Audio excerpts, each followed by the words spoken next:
السلام عليكم ورحمة الله وبركاته. ازيكم حبايب قلبي، عاملين ايه؟ يا رب دايما تكونوا بخير وصحة وسلامة وسعادة، اللهم امين يا رب العالمين. حابة ان انا اشارك معاكم كده فيديو النهاردة. تعالوا بقى نحط الطيور كده مع بعض ونطمن على الطيور اللي عندنا، ونصلي على النبي محمد كده في الكومنتات وفي قلوبكم. اللهم صل وسلم وزد وبارك عليك يا حبيبي يا رسول الله. طبعا ما شاء الله، اللهم بارك السمان اوان يا جماعة، ربنا يا رب يحميه ويبارك فيه. ما شاء الله ما شاء الله، اللهم بارك. حلو. انا بصور لكم كل وقت والتاني يا جماعه، انا اسفه جدا جدا على تاخير الفيديوهات، لان بصراحه انا ما عنديش فيديوهات طيور اقدمها لكم اليومين دول. فبقترح عليكم اقتراح ان انا انزل على القناه دي روتينات، واللي حابب ان هو يكمل معايا على القناه دي في روتينات تمام ماشي، واللي مش حابب براحته عادي. يعني حابين نخليها متنوعة، روتينات وحاجات تانية غير الطيور، وبرضو اي حاجة هعملها للطيور هعملها معاكم بإذن الله. طبعا انا السمان دون عايزة انضف تحته، هشيل الحاجات اللي تحت دي ونحط له شوية تبن نضاف كده، وننضف له العلافة بتاعته ونغسل السقايات ونملاها وهنحط لهم الاكل. تمام. هشيل بس كده السقايات. اقترحت عليكم الاقتراح ده ليه يا جماعه؟ لان بصراحه يعني مش عايزه افتي في موضوع تربيه السمان، لان انا ما اعرفش تربيته اي حاجه. طبعا البط البلدي اي حد ممكن ان هو يربيه، مش بيحتاج علاجات ولا تحصينات زي ما انتوا فاهمين كده، بيتربى كده بالبركه. بس اهم حاجه الفرشه يعني تكوني منشفه تحتهم. انا طبعا فتحت لهم الاوضه كلها ماشي، فتحتها لهم كلها هو وعلشان طبعا كل ما بتوسعي المساحة للبط بيكبر معاك وبيبقى تحته ناشف، لما بتضيقي له المكان بيلبخ تحت منه بسرعة. فهو بسم الله ما شاء الله، البط بتاعنا اهو بدأ ان هو يطلع ريش الحلال. هنحط له بقى هو اكل. طبعا البط من تحته نضيف، كنت موسعه له من يومين وما شاء الله تحته نضيف وكده. هنحط له بس اكل وميه، انما السمان هشيل الفرشه اللي تحته دي ونحط له شويه تبن نضاف كده، علشان طبعا انتوا عارفين ان السمان يعني زي الحمام، لو ما فيش تحته نظافه ممكن يعمل حاجات وحشه احنا في غنى عنها. تمام. ما نضفت لهمش بقى لي كام يوم، فهنضف لهم بقى معاكم دلوقتي.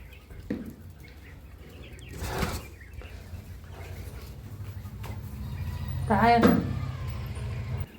نضفت بقى، بصوا نضفت المكان تحتهم ازاي.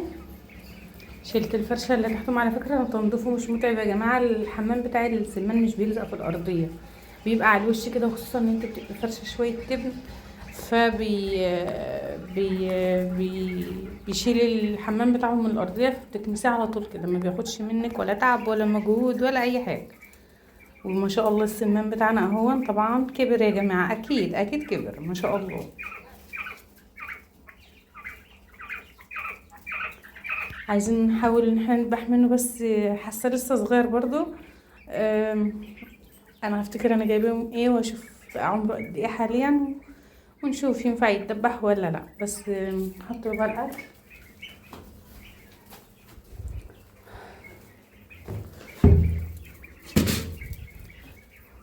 على فكره السمان مش من الحاجات اللي مش بتاكل كتير، فاهميني؟ يعني اكلها مش كتير،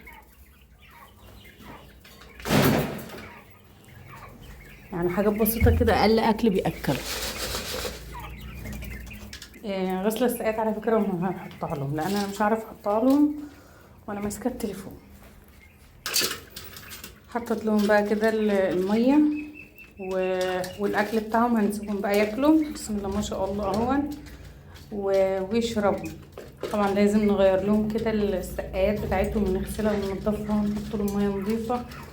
واي طيور عندنا في الصيف يا جماعه لازم نهتم بنظافه الحاجه اللي هم بياكلوا منها وبيشربوا منها ماشي. تعالوا بقى نروح للبط بتاعنا نحط لهم اكل هم كمان.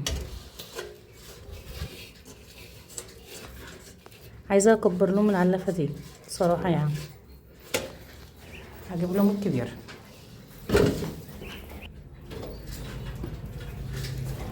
جبت لهم بقى العلافه الكبيره شويه اهو علشان يعرفوا ياكلوا منها براحتهم. هجيب لهم اكل.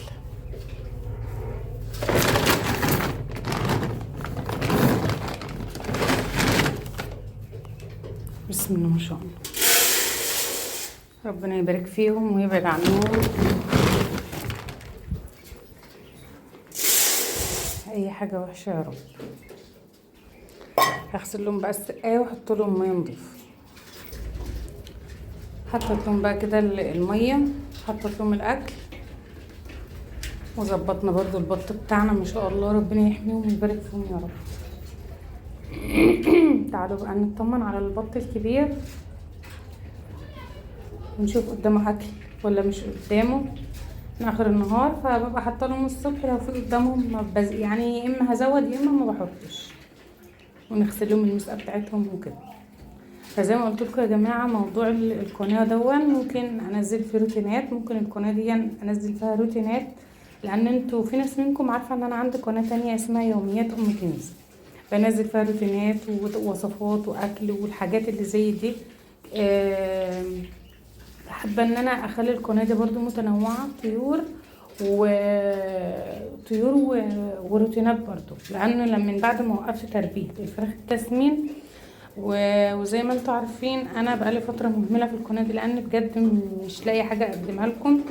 لما كنت بربي الفراخ التسمين كنت ببقى عارفه انا هقدم لكم ايه، لان انا ما بحبش اتكلم في حاجه انا ما اكونش مثلا فاهمه فيها كويس. يعني تربيه البط البلدي اي حد بيربيه، والسمان برضو انا بربيه بالفطره، برضو لسه بتعلم معاكم في تربيه السمان، فاهميني؟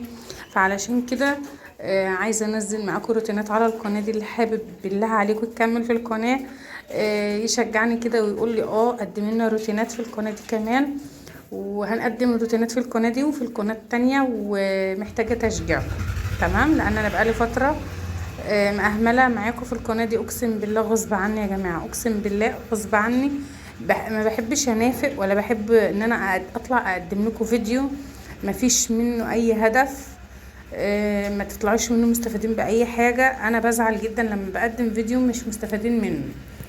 فعلشان كده بحاول بقى ان انا اخليها متنوعه، طيور لو هعمل اي حاجه لطيوري، وكمان روتينات برضه هعملها في قلب البيت، في قلب الحوش هنا، روتين تنظيف عند الطيور مثلا كده يعني. ماشي.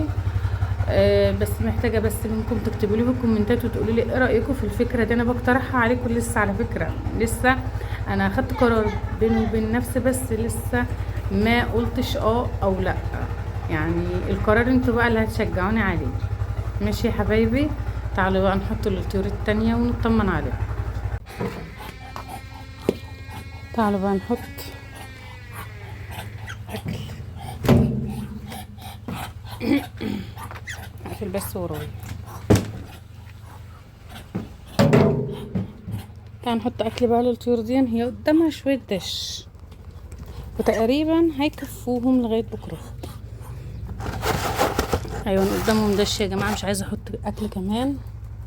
اغسل لهم بس المسقه بتاعتهم واحط لهم اكل. طبعا انا عندي بطايه راقده هنا زي ما كنت موريها لكم قبل كده. ان شاء الله بكره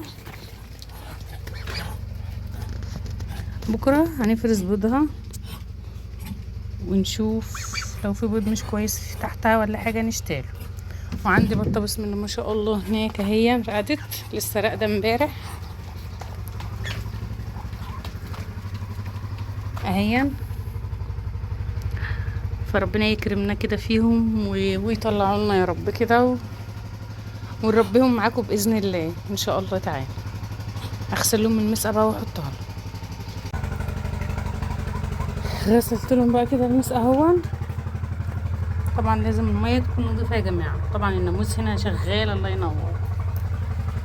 هو بقى لاني فتحت الحته دي طلع كله هناك. تعالوا نجيبه.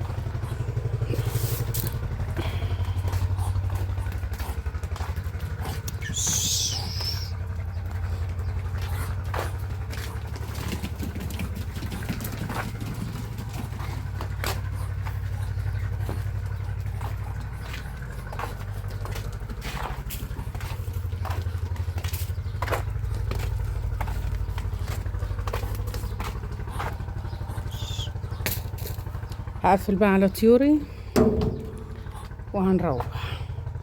وده اللي انا عملته النهارده. وزي ما قلت لكم في اول الفيديو يا جماعه، اكتبوا لي في الكومنتات ايه رايكم نقدم في القناه دي روتينات كمان مع المحتوى بتاع الطيور اللي احنا هنربيه معاكم ان شاء الله. بيض البطه اللي هناك دي هنفرزه معاكم بكره باذن الله. فحطوا رايكم كده في الكومنتات واضغطوا لايك، واللي مش مشترك طبعا في القناه يشترك ويسعدني وينورني ويشرفني اشتراكوا معايا في القناه. واشوفكم ان شاء الله كده في فيديو جديد على خير يا رب كده، وانتوا في احسن صحه واحسن حال. مع الف سلامه.